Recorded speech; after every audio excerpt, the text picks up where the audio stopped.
So this is Mr. K's home, and he lives with his family.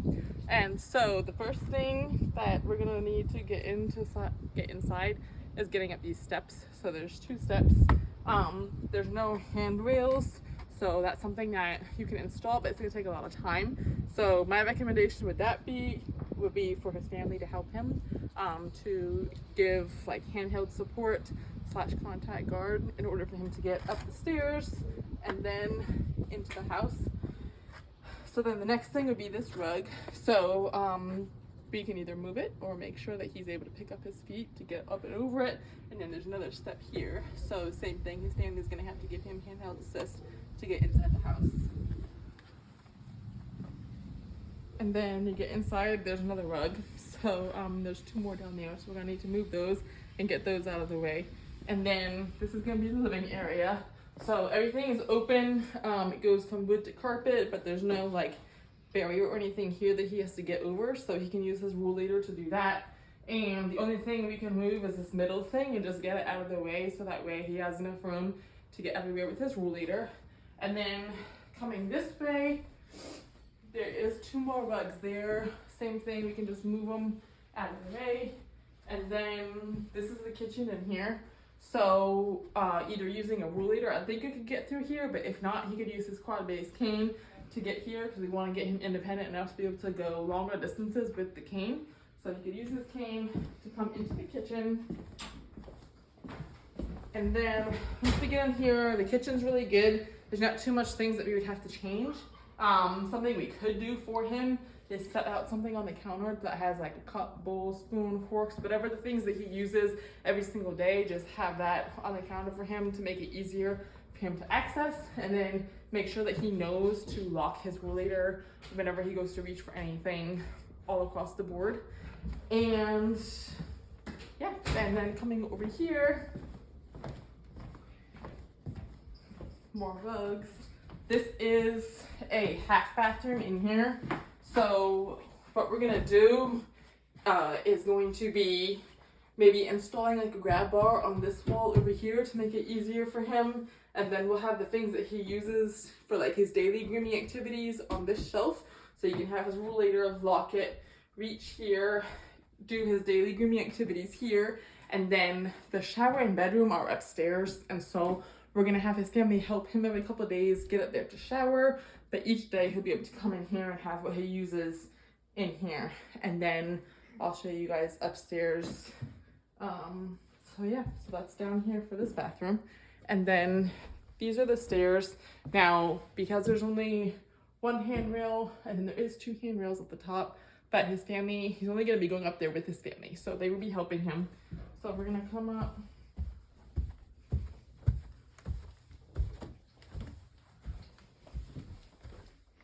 So there's two here that he could use. And then this is the shower bathroom, we'll call it. So we need a shower bench in here to be placed in there. And then counters are good. Again, we'll have everything within reach for him to do that he needs at the sink. And then this rug will have to be moved. So that's easy fix. And then this is the bedroom that he is not going to be coming into when he gets home, but this would be his room before.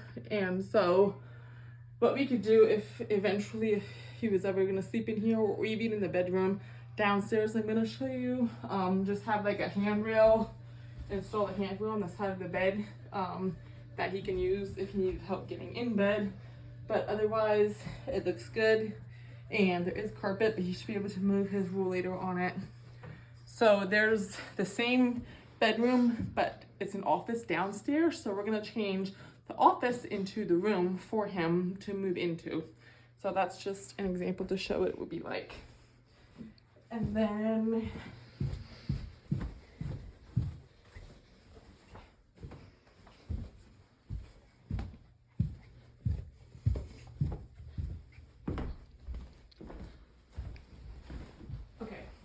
so now we are going to talk to the family. So we're gonna prop the phone up somewhere. We're actually you can keep videoing and then we'll talk. And she's coming. Okay, you ready? Okay, so family. So what we're gonna do before your dad comes home, we have 3 goals that I'm gonna go over with you after.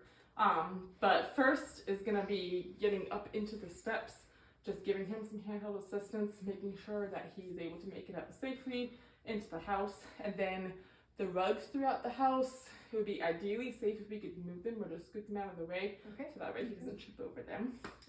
So as far as upstairs, when you go up there, maybe you could shower him up there, and then he could use this bathroom down here just to do like his daily grooming, things like that, wash his face, brush his teeth.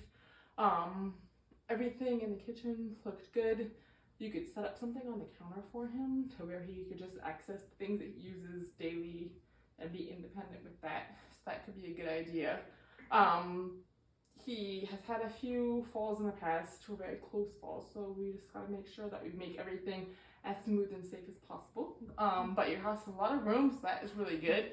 And then we want to get him more independent with the cane, so that way the areas that he can't get his rollator through, he's still able to access those things. And then upstairs, you'll just take him up every few days or so, shower, and then if you can get a shower bench, they're pretty easy to order off Amazon, and put that in the shower. And then as far as the office, maybe we could turn that into a bedroom for him, so that way it's downstairs, everything's accessible, and if you needed to add like a handrail to the bed, then you could, but if you feel safe enough to get in and out without it, then that's fine too. Okay. And he is on medication, so he is on, let's see, Ambien, to help him sleep sometimes when needed. And then he's also on Sinemet for Parkinson's. And so generally people with Parkinson's, he has more of a shuffling gait. And so he's taking very small steps and he's not clearing his foot. So he's not lifting them very high. So that is going to add to the whole fall risk and our area of concern. So with Ambien, because it's a sleep medication, he's going to be a lot more groggy, especially earlier in the mornings. And whenever he takes it at night, it's going to knock him out. So we want to make sure that he's in bed and then ready to fall asleep, because when he's on that, he's gonna be a huge more of a fall risk. And then with Parkinson's, so when he takes medicine, just like with any other medicine, you have like an on time and then an off time. So once the medicine kicks in, he's gonna be a lot more functioning, able to move a lot better.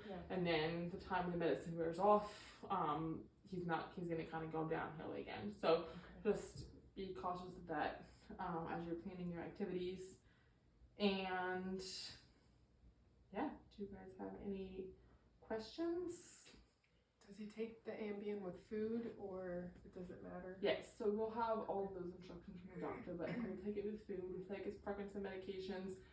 We have the schedule for all of his medications that he'll be sent home with, so you'll know exactly when to take them, how many times a day. And then I made 3 goals for him within the next 3 days. So first one, this patient will independently walk 200 feet with a quad cane to walk around the house in the narrow spaces in 3 days prior to discharge. So we're going to work on that. And then the second one is patient will climb 3 steps using handheld assist and contact guard to get into the house with help from you guys upon discharge in 3 days.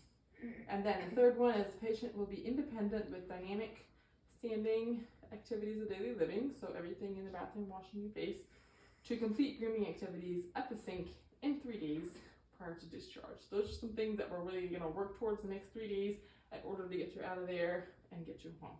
Okay. That sound good?